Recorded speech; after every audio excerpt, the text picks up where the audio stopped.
audio novel based on real love story of an Indian couple. Title: Indian Love in Paris. Author: Nazanin Amiri.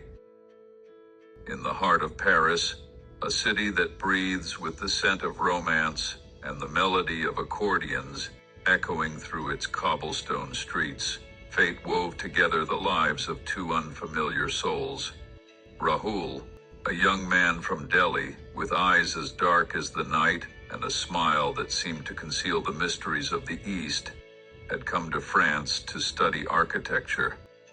He found solace in wandering the narrow lanes of Montmartre and gazing at the Eiffel Tower at dusk, where the lights danced like ballerinas on the city's grand stage. On the other side of this tale was Serena, a girl from Mumbai, her long black hair flowing like silk in the Parisian breeze. A budding photographer, she had arrived in the city captivated by the art of capturing fleeting moments, be it the smile of an old woman selling flowers, or the silhouettes of lovers strolling hand in hand beneath the bridges of the Seine. Serena adored the quaint little cafes with their wooden tables, where she would sip bitter French coffee laced with the taste of her dreams. One rainy day, as the Parisian sky showered the earth with silver droplets, the two sought refuge in an old cafe called Le Fleur. Rahul, clutching a drenched book, settled by the window, while Serena, her camera still glistening with raindrops on its lens, took the seat across from him. A glance, a smile, and a spark neither of them anticipated ignited between them. This was the beginning of a story, a tale destined to blend the vibrant hues of India with the intoxicating allure of Paris. Chapter 1. The Rainy Encounter. Paris in autumn was a symphony of golden leaves and misty air, a city that seemed to whisper secrets to those willing to listen.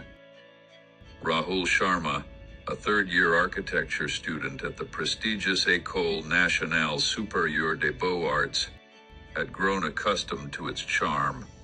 Born into a wealthy Delhi family, Rahul was the only son of a textile magnate whose empire stretched across India. His life had been one of privilege, private tutors, sprawling estates, and a future mapped out with precision. Yet Paris had offered him something his family's wealth never could: freedom. He lived in a sleek apartment near the Latin Quarter, spending his days sketching buildings and his evenings lost in the city's labyrinthine streets. That morning, the sky had opened up, drenching the city in a soft, relentless rain. Rahul, dressed in a tailored coat and carrying a leather-bound notebook, ducked into Le Fleur, a quaint cafe tucked away on a quiet corner of Saint-Germain-des-Prés. The place smelled of roasted coffee and warm bread, its fogged-up windows glowing with a cozy amber light. He shook the rain from his dark hair and settled into a seat by the window, flipping open his notebook to sketch the blurred outlines of passers-by. Across town, Serena Kapoor was navigating Paris with the wide-eyed wonder of a tourist. She had arrived just 3 days ago, staying in the modest but charming home of her uncle, a literature professor who had lived in the city for decades. Serena, unlike Rahul, came from a simpler world in Mumbai. Her parents ran a small bookshop, and her passion for photography had been nurtured by second-hand cameras and borrowed lenses. She had saved for this trip for years, dreaming of capturing Paris through her lens. The gargoyles of Notre Dame, the flower stalls along the Seine, the fleeting beauty of everyday life. That day, armed with her camera and a rain-spattered umbrella, she found herself caught in the downpour and stumbled into Le Fleur for shelter. Fate, it seemed, had a sense of humor. As Serena pushed open the cafe door, her umbrella dripping onto the wooden floor, she She scanned the room for an empty seat. There was none, except for the small table where Rahul sat, his head bent over his sketches. Hesitant, she approached. "Is this seat taken?" she asked in accented English, her voice soft but clear. Rahul looked up, startled, and met her gaze. Her eyes were a warm hazel, framed by lashes still wet from the rain, and there was a quiet confidence in her smile. "No, please," he replied, gesturing to the chair. "It's all yours." What began as polite small talk soon unraveled into something deeper. Serena asked about his sketches, and Rahul, usually reserved, found himself explaining his love for arches and symmetry, his dreams of designing buildings that told stories. She laughed, a sound like wind chimes, and pulled out her camera, showing him the photos she'd taken that morning. A pigeon perched on a lamppost, a child splashing in a puddle.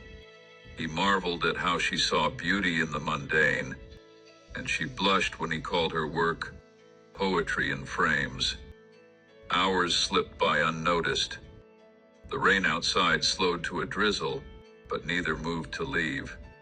Rahul ordered them croissants and coffee, insisting it was his treat, and Serena teased him about his posh accent, asking if he'd grown up in a palace. He grinned, deflecting with a story about his childhood dog instead. She told him about Mumbai's chaotic streets, the monsoons that turned her city into a watercolor painting, and how Paris felt like a dream she didn't want to wake from. There was an ease between them, a pull neither could name. When Serena brushed a strand of hair from her face, Rahul noticed the way her fingers lingered near her lips, and his heart skipped. When he leaned closer to point out a detail in his sketch, she caught the faint scent of his cologne, sandalwood and spice, and felt her cheeks warm. It was as if the world beyond the cafe's steamed-up windows had faded, leaving only the two of them, suspended in a moment too perfect to last. By the time the sun dipped low, casting a golden glow through the glass, Rahul scribbled his number on a napkin and slid it across the table. "In case you need a tour guide," he said, his voice steady but his eyes betraying a flicker of hope. Serena smiled, tucking the napkin into her bag. "I might just take you up on that." As she stepped back into the damp Parisian evening, her heart raced with a certainty she couldn't explain. And Rahul, watching her silhouette disappear around the corner, knew he'd just met someone who would change everything. In that rainy cafe, amid the clink of cups and the hum of strangers, love had quietly taken root. Chapter 2. A pact for fleeting days. The air in Paris after the rain felt enchanted. Crisp breezes caressed the streets, and sunlight shimmered on the wet cobblestones. For Rahul and Serena, that day at La Flore had transcended a mere chance encounter. It had ignited something that set their hearts ablaze. As they stepped out of the cafe into the freshly washed world, Rahul took a deep breath and turned to her. "Serena," he began, his voice tinged with both hesitation and resolve, "I don't want this to end here. While you're in Paris, I want to spend every day with you. Would you like that?" Serena paused, her gaze flickering to the glistening ground before lifting to meet his. Her eyes sparkled, and with a voice trembling with quiet joy, she replied, "Yes, Rahul. I don't want to let this feeling slip away either." In that moment, beneath a sky newly freed from clouds, their love took root, sweet, unspoken, and brimming with possibility. Serena explained she had only a week in Paris before returning to Oman, where she lived with her family. They had moved from Mumbai to Muscat years ago, her father a merchant of saffron and cardamom. But with this precious week ahead, They vowed to make every day a shared treasure. From the next morning, Paris transformed into their private haven. They strolled along the Seine at dawn, Serena lost in photographing the bridge's reflections in the water, while Rahul found himself watching her more than the scenery. Lunchtime found them in tiny bistros, sharing fresh baguettes and coffee, their conversations weaving through dreams and memories.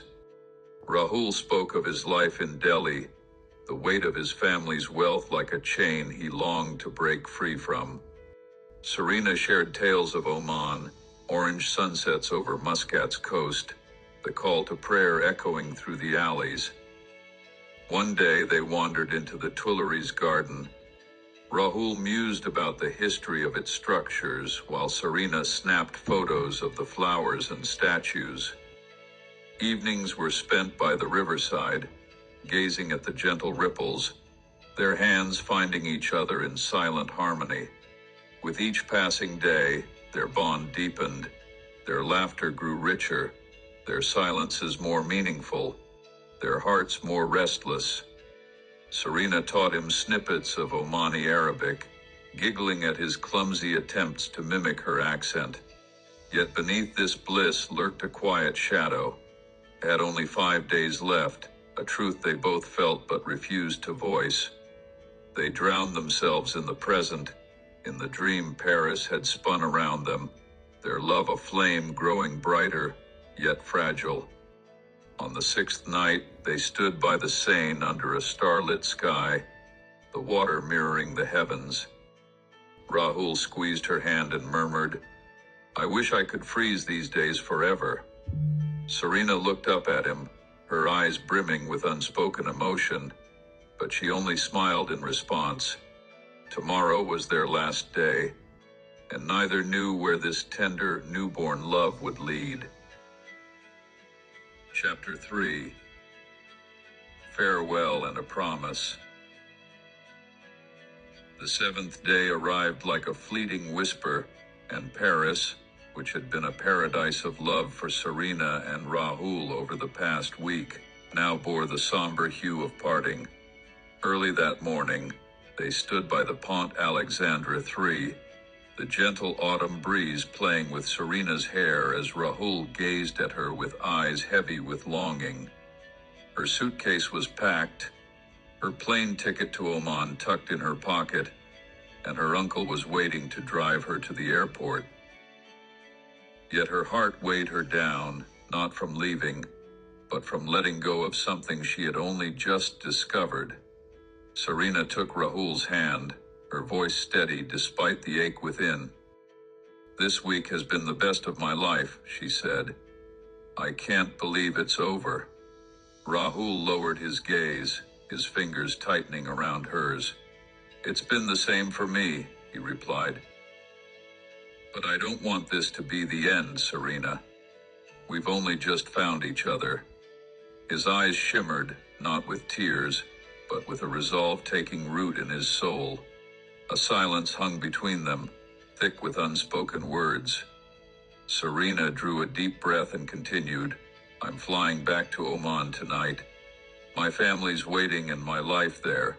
I can't run from it. But I don't want to lose you." Rahul stared at the river for a moment, as if searching for an answer in its ripples, then turned to her with a smile that blended sorrow and hope. "I won't let you go," he said. "I promise I'll come to Oman in a month. I want to see you again, Serena. This love is worth it." Her eyes welled up at his words, but this time they were tears of joy. "Really? You'll come?" she asked, and Rahul nodded with unwavering certainty. "No matter what it takes, just tell me when and where, and I'll be there." Serena laughed, a sound that briefly lifted the weight of their goodbye, and said, "Then I'll be waiting for you in Muscat, by the coast, where the sunset takes your breath away." They embraced, holding each other tightly and lingering as if to etch their feelings into eternity. When Serena climbed into her uncle's car and Rahul waved through the glass, they both knew this wasn't a farewell, just a pause. As the plane lifted off and Paris shrank beneath her, Serena's thoughts drifted to a month from now, to the day she'd see Rahul again. And Rahul, standing alone by the bridge, made a silent vow to keep his promise. Their love, born in the streets of Paris, was now destined to take root in the warm sands of Oman. Chapter 4. The Broken Thread.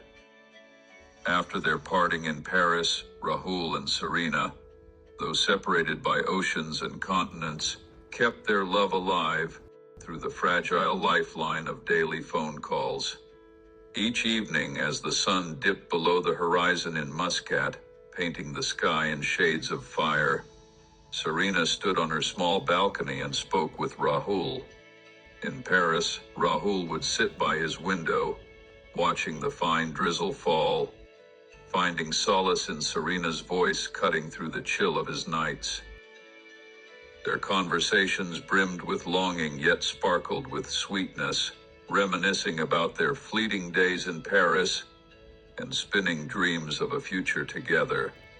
Serena described the warm winds of Oman, the sound of waves crashing against the shore at night, while Rahul shared tales of Paris's bustling streets and the architectural sketches he labored over for his classes.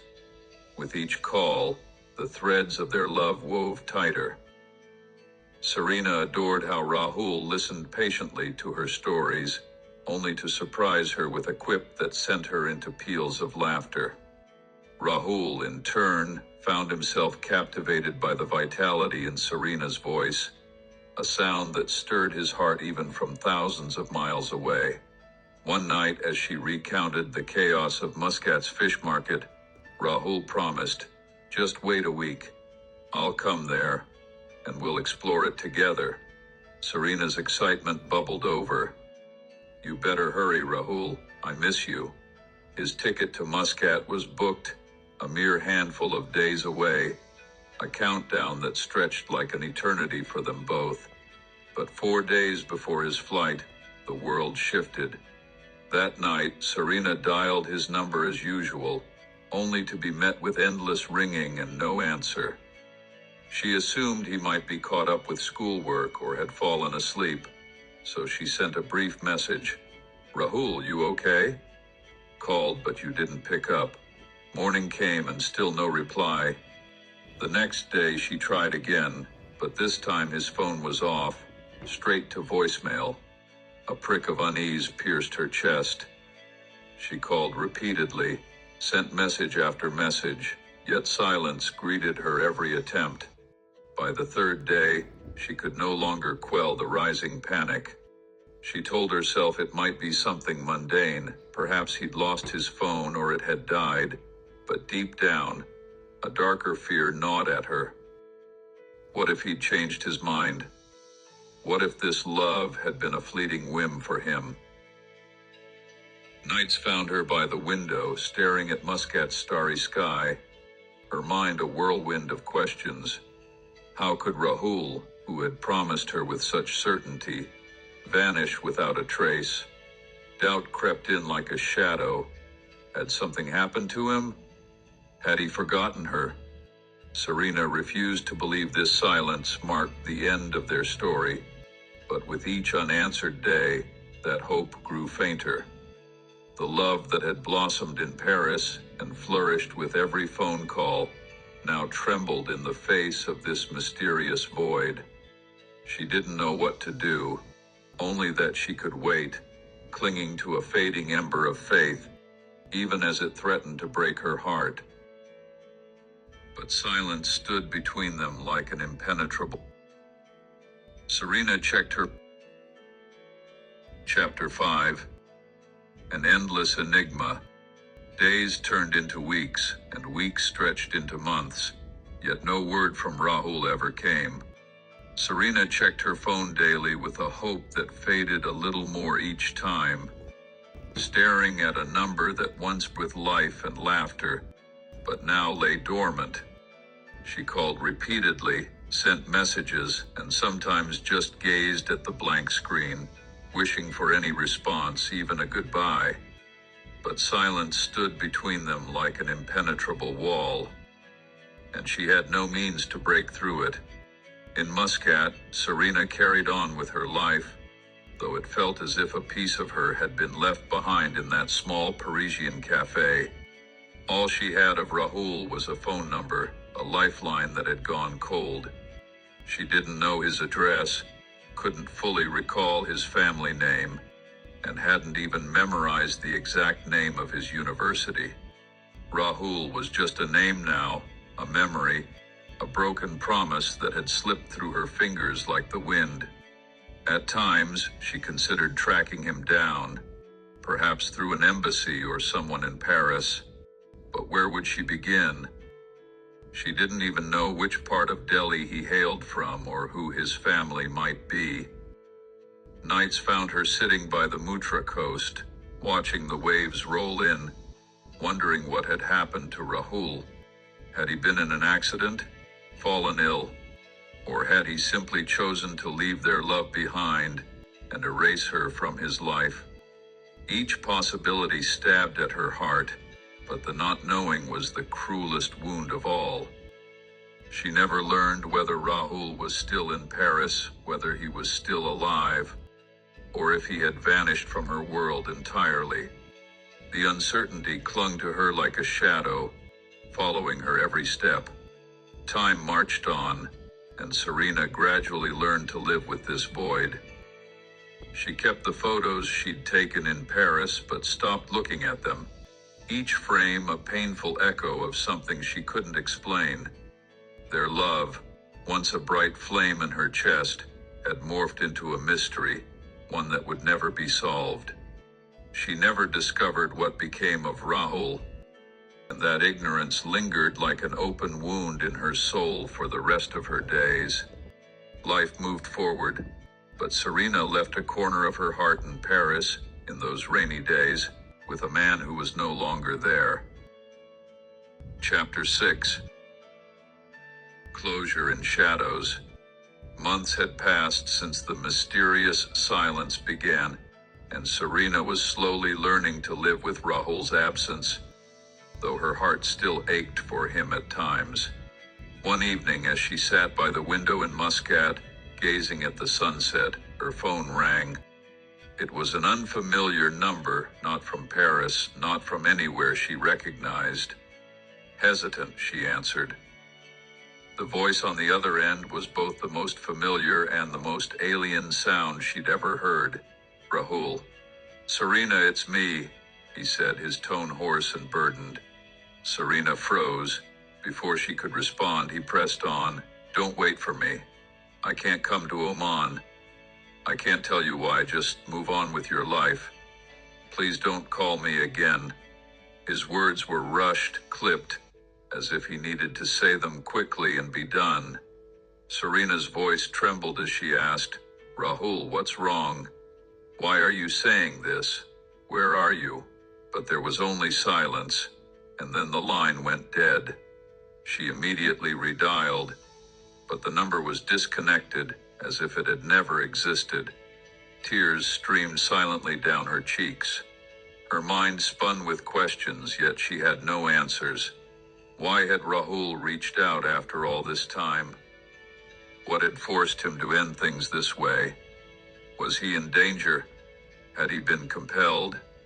Or did he simply no longer want her?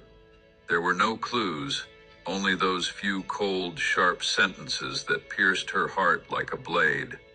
From that day forward, Serena stopped trying to find him, not because she didn't want to, but because she knew there was no way to do so. All she'd ever had was a single number, now useless, and this final call had come from an unknown line that left no trace. Rahul became an enigma to her, a puzzle that would never be solved. She went on with her life in Muscat, photographing, spending time with her family, but a shadow of that unfinished love lingered with her always. She never learned what happened to Rahul, whether he was still alive, whether he was happy or why he had vanished from her life so abruptly. That week in Paris, those promises and those late-night calls faded into a distant dream in her mind. Serena learned to live with the uncertainty, but for the rest of her days, a part of her remained in that rainy Parisian cafe, beside a man who was no longer there. Their love, once so full of hope, ended with a cryptic farewell, and Serena never knew why.